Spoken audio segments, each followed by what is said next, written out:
pleasure to introduce you to our next speaker from Competitive Business Solutions. Competitive Business Solutions works alongside your team to quickly resolve performance issues by implementing strategies that produce sustainable results with minimal disruption. They specialize in operational excellence, program and project management, acquisitions and integration, supply chain management, and leadership and change management. The topic of their presentation today is how do you know your S&OP process is meeting the needs of your business? Measure it. Joining us from Competitive Business Solutions is their president. Please welcome to the stage with a warm round of applause, Edward Hoffman.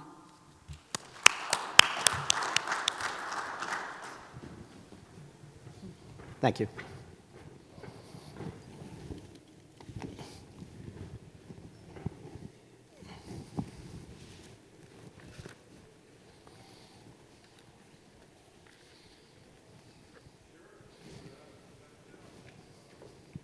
Well, welcome. In getting ready for this event, I was thinking about what subject does it make sense to talk about. My background is I started my career in GE, aircraft engines, and then went over to satellites, GE, and then later Lockheed Martin Satellites. I was there till about 2000, and that's when I started the consulting business. And my last role at Lockheed Martin was as the S&OP manager. And I'll say back then it was a fairly immature process. And I just assumed when I went into the consulting world that it was a standard process that was being used. And just to sort of set the stage, as a consulting firm, we don't get brought in when things are going well. We get brought in when things are going very poorly. And one of the root causes that we find over and over again is a highly misunderstood process called sales and ops planning, or a poorly executed process called sales and ops planning. So I thought I'd take this opportunity to talk a little bit about our lessons learned, maybe some of the tools and processes that we're using as we're working with different clients, and potentially some things you might be able to apply in your business. So I'm going to spend a few minutes talking about what is S&OP and what it isn't. S&OP is a very powerful process, and when utilized properly, it is a mechanism that you can generate cash in your business, understand what the inventory levels are, and be able to drive change through that particular process. We've also had an opportunity to work with clients on rebooting the process. They may have had a very good S&OP process, but it's regressed for one reason or another. So I'm going to talk about Kaizen and how we've used that with a number of clients and the methodology we use. And then finally, to the topic at hand, how do we measure it?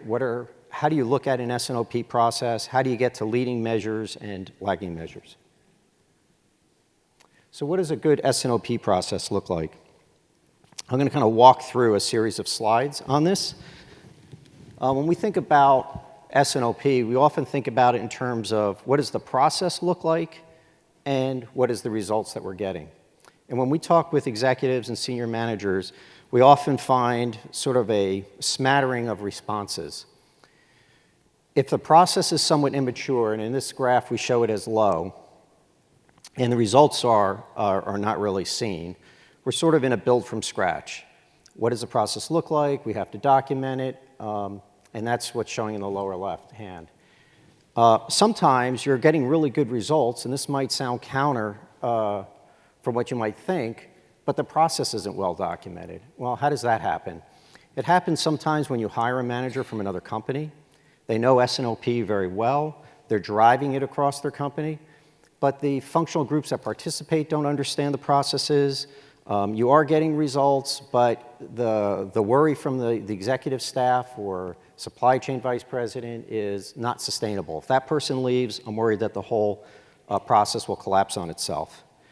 You could have a very well-documented process. We just worked with a company. They have a 150-page documented process on how to do S&OP, and there's an extreme level of frustration within the company because they still get caught with surprises and problems in execution.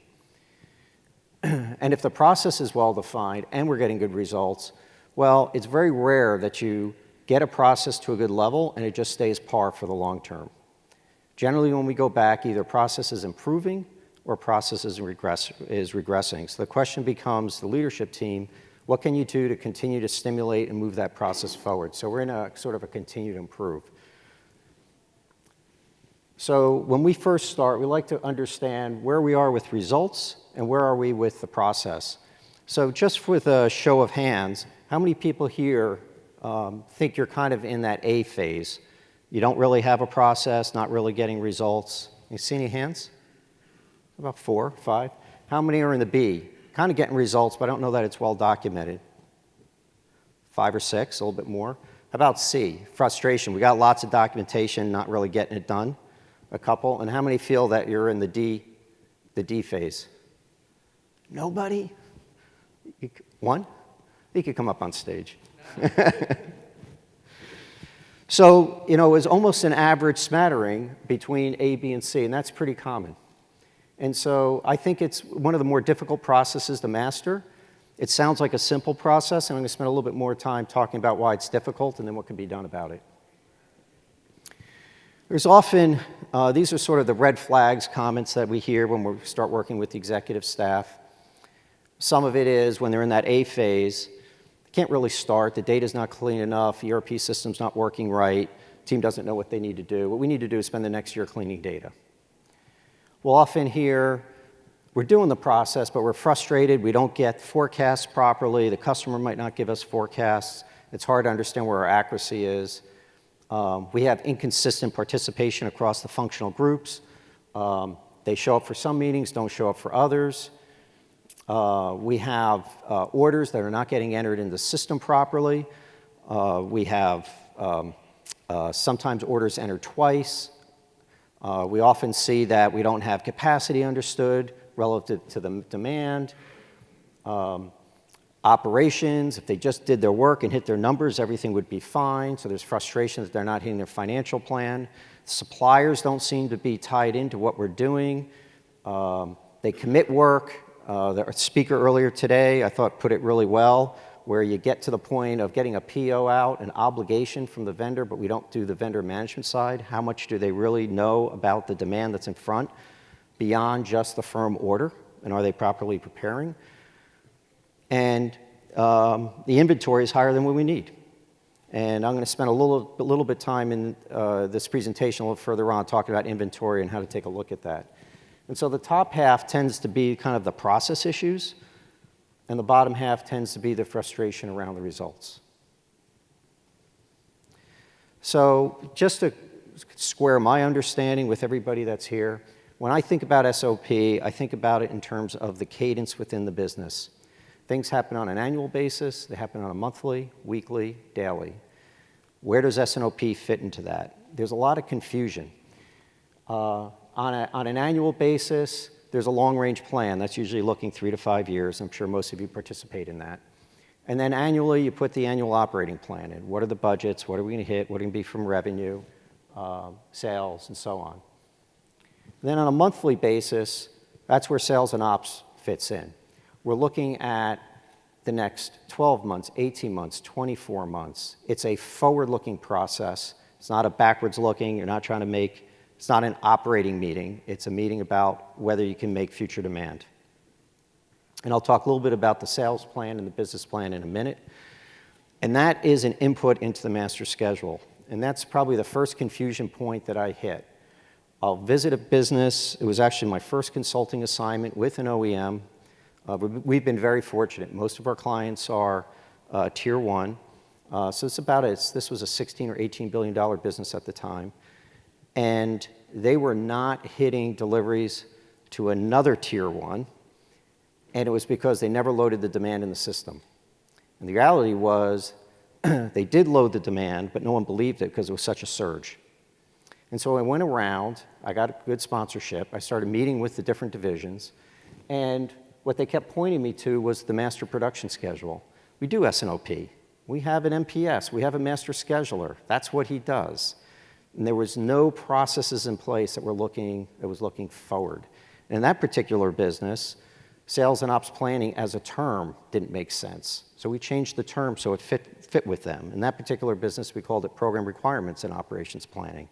Because each program in that defense kind of business had their own sales view and their own forecast, and we needed to integrate that. So this chart I've used over and over again as a way to clarify what sales and ops is and what it isn't. And so I often like to say that sales and ops planning seems like a simplistic thing. Seems simple, but it's not simplistic to implement. Fundamentally, we're trying to put demand and supply in balance. Sounds like a fairly simple concept, but once you start getting into what is demand, the few of the companies we work with, I'm going to talk from the bottom up on the funnel. They just look at what's loaded in MRP, firm demand. Is that sufficient? Probably not. Do you have 18, 24, 36 months loaded in there? A lot of companies don't. They're waiting for information that comes from their portal, from a customer. If you start going up the portal, funnel, you have something called near firm. Pretty certain we're going to get this order. Customer's going to sign off on it. It's an annual renewal in the government budget, but we don't have it. Do we include all of that in our demand? Do we include some of it? Then we have capture teams. A lot of, at least the Lockheed Martin, when I worked there, we called them A-B orders. So A orders were high-focused orders. Do you include all of those or some of those? Do you use probability of win times all of that? And so what you actually include in demand, there's no answer. There's no defined answer. It's something we learn, and you learn as you move forward. Same thing on the supply side.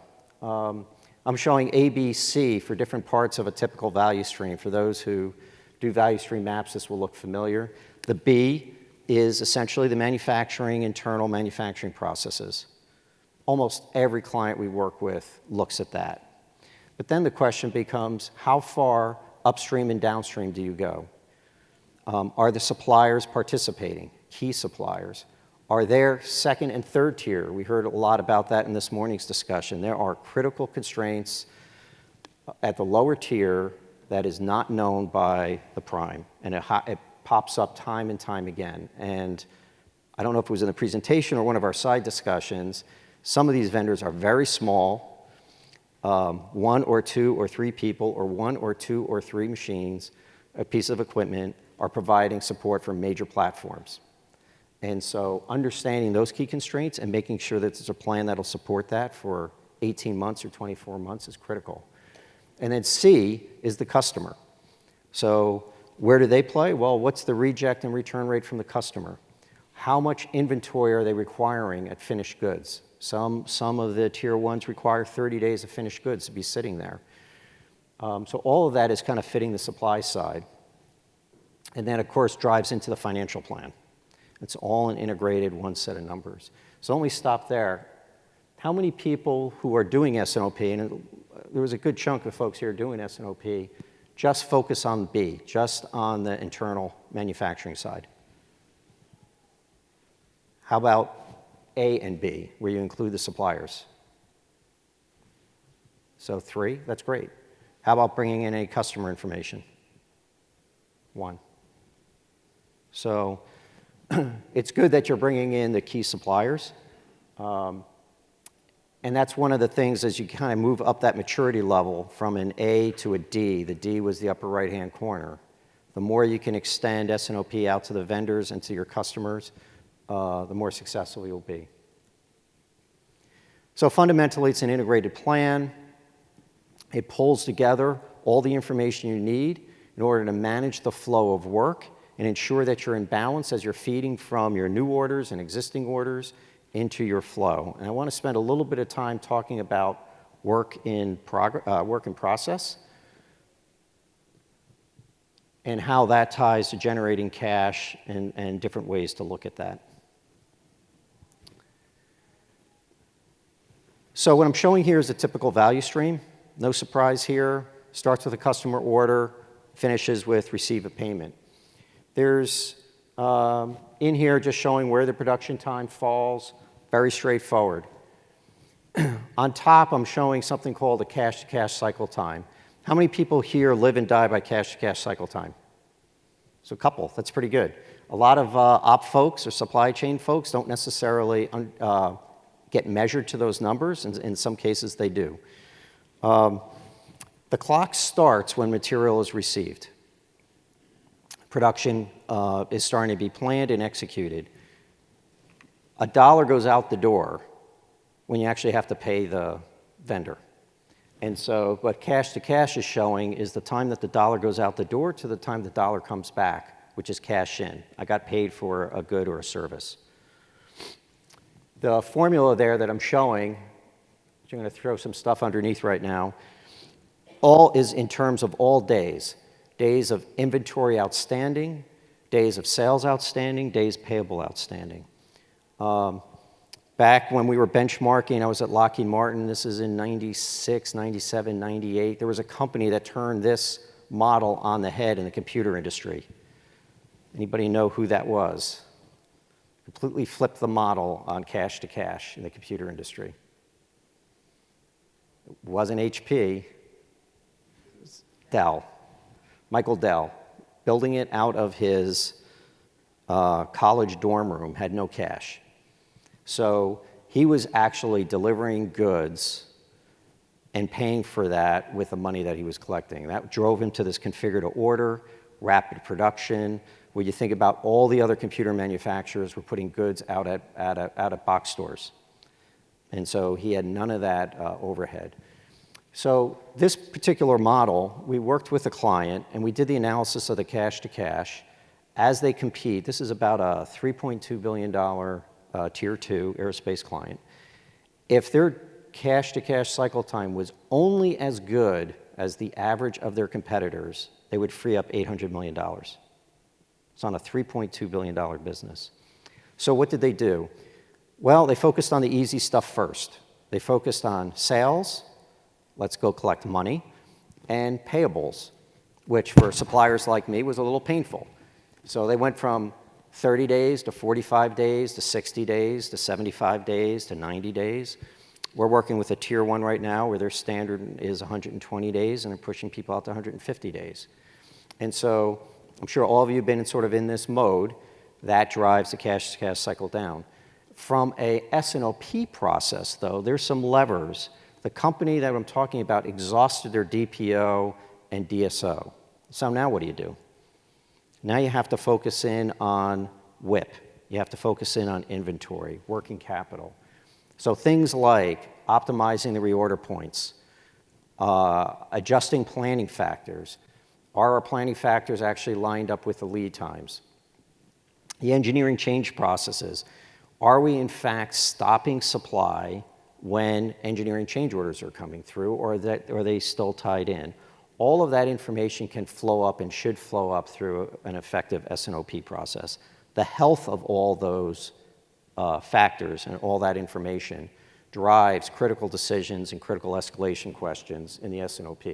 Same thing with WIP, and I'll talk a little bit about WIP on the next slide, so I'll hold off there. And then with finished goods. What is the supply of finished goods that's required? Can we talk to our customer on that? Can we reduce? So I'd like to talk a little bit about WIP and some of the misnomers that have happened with WIP. When I started my career, it was when this term just-in-time became known. That was in the early 90s, and it was completely misapplied. People just took inventory out of the system. Not in any strategic way, just started taking inventory down, and we started having a lot of problems.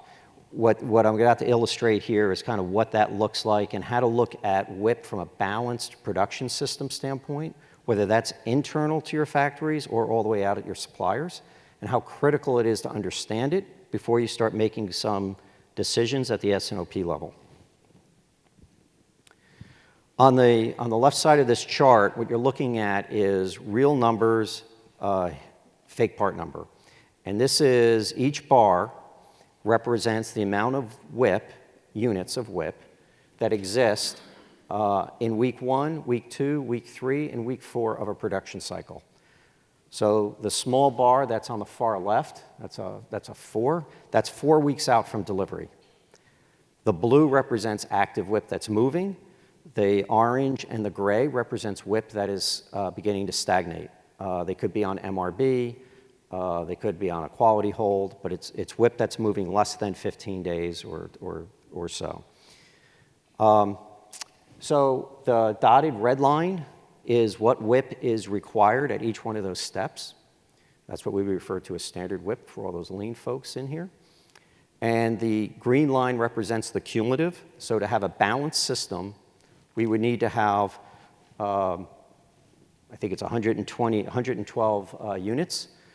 And the blue line represents how much WIP we currently have, which is at 152 units, just of the moving WIP. So what can you see immediately? Is this production area, this supply chain, going to meet its delivery out of week 1? Mathematically impossible. Can't be done. It's going to miss its delivery. What about week 4? It's shy. Yet they're bottlenecked in week 2 and 3. Now, this is a real factory, real parts, competent people managing it, but not looking at it from an end-to-end. They're generally fighting a fire. So what S&OP allows you to do is kind of boil this up one level and take a look at this as aggregate. The difference in the line between the green and the blue is all the cash opportunity driven by reducing the working capital, reducing of the WIP. It's a huge opportunity. But just like I learned in JIT, the worst thing you can do is just slice the WIP for week 2 and week 3 without knowing what you're doing. So on the right, this reflects actual detailed steps that these parts go through. And I'm just going to point out 2 things on this. The WIP that's building up has a couple of issues. These are the type of issues that would come up, or you would hope would come up in an effective meeting. There's a capacity issue. That particular bar, if you look straight vertically up, there's another graph on top. Everything above that red dotted line is a capacity issue. So that's sitting at 150%. So from an S&OP, what are you going to do?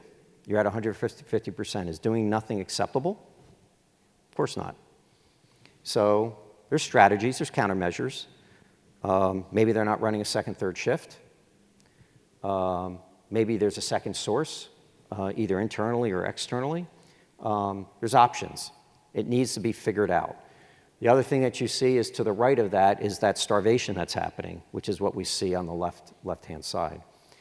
The other bar that I'm showing, which is called ops management, they don't have a capacity issue, but yet they're not meeting their output.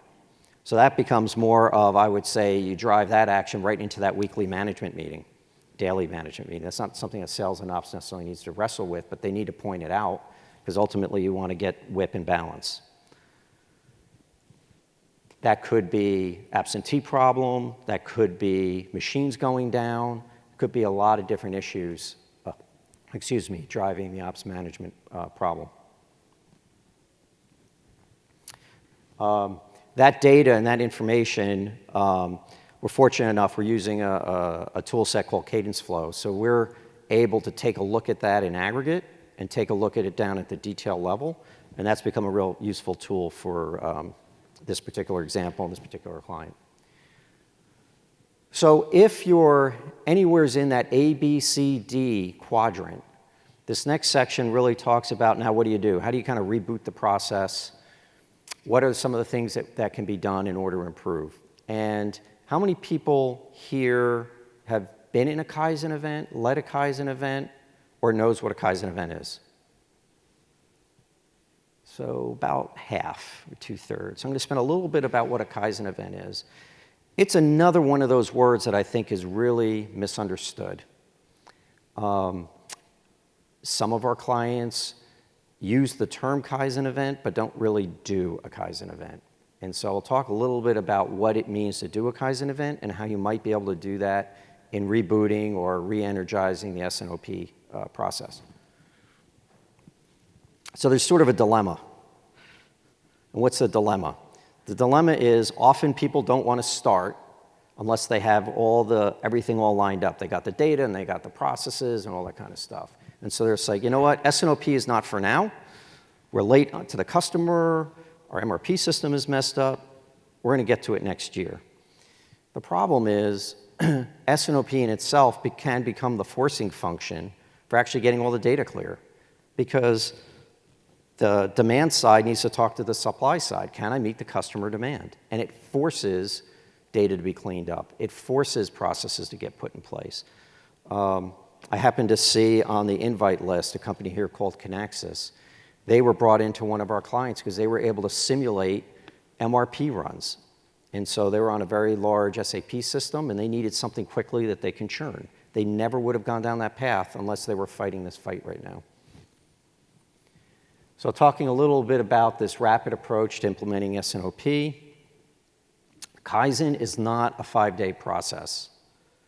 Kaizen, to do an effective Kaizen, is a preparation and a follow-up, and the 5-day process in the middle. And so we call that the Kaizen life cycle. The key in the start is to make sure that there's effective sponsorship. There's the prep phase, which is pulling data and information so you can have an effective event. And I'm going to spend a couple of drill down slides on what that event, that 5-day event, could look like. That 5-day event, and the reason why it's so powerful, is it has the stakeholders for S&OP. You don't want the second or the third or the fourth in charge. You want the stakeholder and the process holder in this event, because ultimately they own the process, they own the results. They're going to be driving their organization to either fix or find data or be able to report and react. And then, of course, there's all the follow-up. I just want to point to the 30 days. Often there's some actions. Have to write a policy and get it released. You can't do it in the 5 days. We need a report. IT wasn't able to generate it. So there's some actions that follow. And then the actual implementation could be over 1 or 2, we call them cycles. Month 1, month 2, month 3. Generally, by the 3rd cycle of doing S&OP, you've stabilized. And that actual 5-day event, for those of you who've been through it, know that it's not an 8-hour activity. It could go 10 or 11 or 12. There's a set of objectives required at the end of each day, and you work until those objectives are done. With an S&OP process, you actually go to, on Thursday, the measuring of the change is actually the simulation. You actually do an S&OP, you run the meetings, you capture the action items, you look at how you're logging the information, you're looking at the reports. You've created the storyboard on a wall this size of all the reports and all the information that you need in order to execute this process. The infrastructure that wraps around it is a leadership steering committee, and those are the people that obviously are authorizing it, but as well as generally receiving the escalation issues out of an effective S&OP process. They are the people that need to buy in and continue to drive the process forward. So what I'm just illustrating here is the typical S&OP process: sales forecast, demand planning, supply, a collaboration meeting, and an executive S&OP. I'm sure in your business it flexes around this. You might call it something different. Fundamentally, there's a handful of steps, 5 steps, that pull together all this information. What I'm showing down on the right side is using a methodology called SIPOC. How many green belts or white belts here? Familiar with only 1? Black belts? 2? Familiar with the term SIPOC or IPO? It's a very interesting tool or methodology to process map. So you can get stuck creating a process map that's very long and detailed. It gets very confusing. You could put it into swim lanes, a whole bunch of different ways. Doing an input-output, also known as a SIPOC process, simplifies this whole thing. And what I'm drawing here from the collaboration meeting is just an example of a SIPOC for one of those steps. So when you do a Kaizen event, you can do a SIPOC for each one of those steps. And so what is a SIPOC? That center yellow is an easy to understand list of steps that it takes to do in order to do a collaboration meeting. The question becomes, what inputs do you need for a collaboration meeting? And then to the left of that, who is the supplier for that, which becomes the stakeholder? And on the right side is, what is the output out of that collaboration meeting? And then who actually receives that information? As simple as this is, what it does is it creates very clear ownership for each step. It allows you to evaluate each input and output. We like to use red, yellow, green dots. Red, it doesn't exist. Yellow, it exists, but not necessarily to the level necessary. Green is perfect. And So quite visually, after about a day or so, day and a half, you have a very clear visual of how healthy that process is. Do I have the inputs and outputs? What's the quality of those inputs and outputs? And are the process owners who provide the information and the process owners who receive it clearly understood and defined? When we do this, we tend to find lots of gaps, and we call that the gap analysis. And the second half of the Kaizen event is closing those gaps. So this is sort of that Tuesday, Wednesday activity, and then Thursday, Friday, we close the gaps.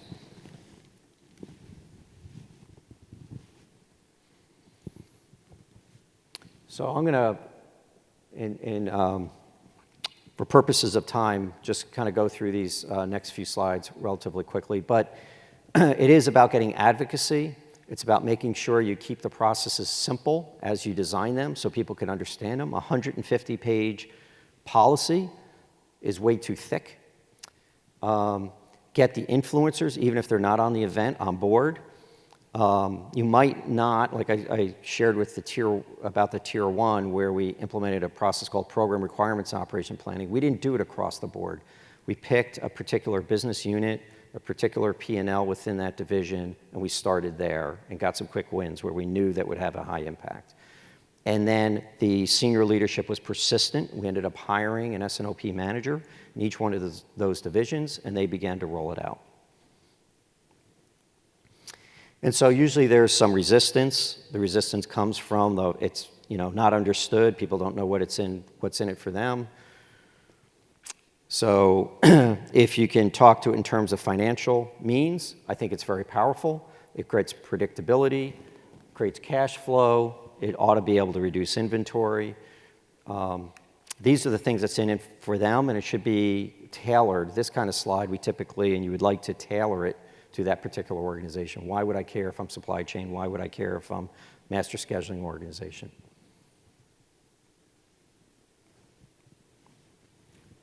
So I've covered this content. The only thing I want to emphasize at the bottom there is S&OP can be deployed in 1 week, but it is the prep, it is the follow-up, it is all the activity. So in 1 week, we're defining the process. It's the stuff around it that becomes the area where you really need to stay focused.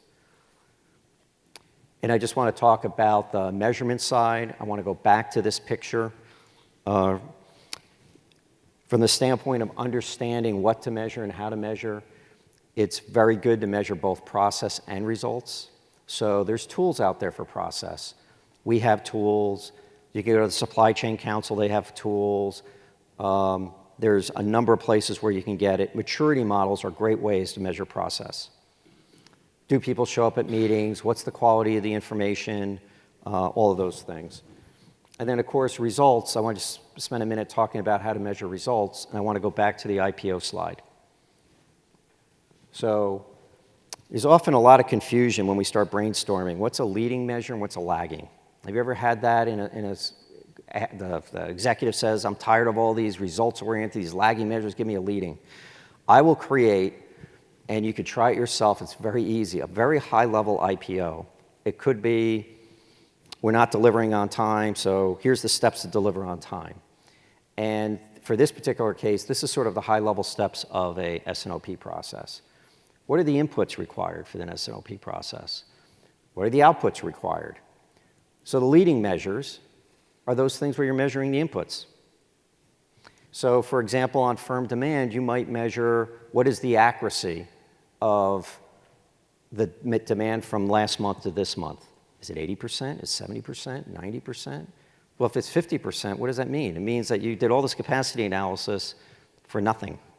You have very poor leading measure there. So the trick is to understand enough of the inputs to be able to do those leading measures. And that'll be a key review point for the S&OP meeting. And then the output, of course, is you're measuring all the lagging. The reason this gets confusing, if you go back to the circle chart I created, where you would have an IPO or a SIPOC for each one of those steps, an output for one step could be an input for the next step. And so if I'm sitting and I'm responsible for that first step, my lagging indicator could be the leading indicator for the next step. And if there's a different process owner, that's why there's the argument. So laying out that process that we do in the Kaizen event, where you see it all laid up, it becomes very easy to start defining what the leading and the lagging measures are. And then really from there, you have to down select. I forget who the intro person was today, but he talked about not having 100 measurements. I couldn't agree more. You need to down select to the critical few that have the biggest impact. And when you down select, you want to make sure it's well characterized. To the right, I'm just showing the basic kind of templates that you might want to complete. Description of the measurement, particularly why is it important, who owns it, who creates it. These get tailored by, from company to company, but it needs to be defined. An example of what it looks like. And so the graphic on the left was only intended to mean words aren't enough. You need a picture of what that metric is, so people, when they read, they can actually correlate the two. And so just wrapping up, S&OP does link the whole company together. It provides the integration that you otherwise would not have.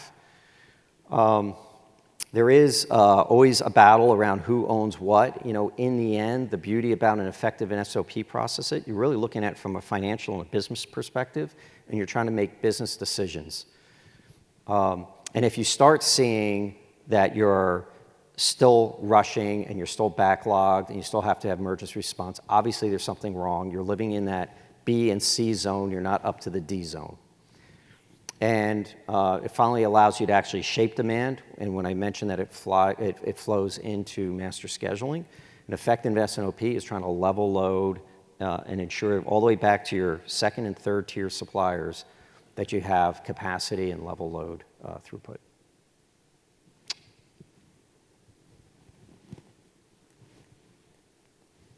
So I'm at the end, and I'm holding you up from lunch, but I think I probably take a question or two.